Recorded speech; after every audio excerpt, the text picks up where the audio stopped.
À Niama, quartier Bois-Sec, les automobilistes de cette voie secondaire circulent difficilement. À cause de l'état de la route, ils sont pratiquement toutes les semaines chez leur garagiste. Ça détruit nos véhicules du fait que la route n'est souvent pas praticable. Ouais, chaque fois, il faut réparer sa voiture à cause de cela. Voilà. Cette voie-là, souvent les clients nous arrêtent en ville pour venir citer Concorde, on ne peut pas venir. Parce que cette voie est trop dégradée. Maintenant, quand il pleut même fort, vous voyez les caniveaux là, tout est bouché. L'eau là même, là, ça vient sur la voie. Ça fait même notre voiture, mais c'est noir et tout ça là. Maintenant, les clients disent que non, on refuse de venir chez eux. Oh, pourtant, c'est pas ça, la voie est gâtée. Pour ne plus faire face aux pannes récurrentes, les automobilistes ne fréquentent plus cette voie. C'est la moto même qui nous arrange. Grâce à la moto, on peut rentrer jusqu'au quartier. Sinon, sans la moto, c'est pas facile. Hein. Si tu dois emprunter pour rentrer, vraiment, c'est pas du tout facile. La moto, en tout cas, ça sort. Ça rentre, mais c'est pas par ici, c'est de l'autre côté. Il y a une autre route qui passe de l'autre côté. Là-bas, par là-bas, la voiture peut rentrer. Sinon, par ici, c'est la moto qui peut rentrer.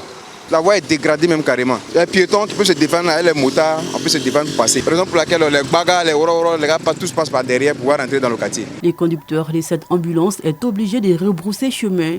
Pas question de prendre les risques de tomber en panne ici. Pendant la saison pluvieuse, les riverains sont obligés de se retrancher chez eux car les eaux de ruissellement inondent régulièrement les quartiers. Nous avons des difficultés ici au niveau de la voie, vous pouvez constater. Voilà, le tuyau central de la Source aussi même qui a découvert. Il y a une ambulance même tout à l'heure, si vous avez remarqué, qui a fait demi-tour à cause de l'état de la route. Voilà, le goudron a été mis certes, mais ça a été laissé juste là. Depuis lors, là, nous avons des difficultés pour entrer dans le quartier et autres. Donc c'est un peu ça nos difficultés. Ce n'est pas la seule voie même. Nous souhaiterons que vraiment l'État jette un coup d'œil ici.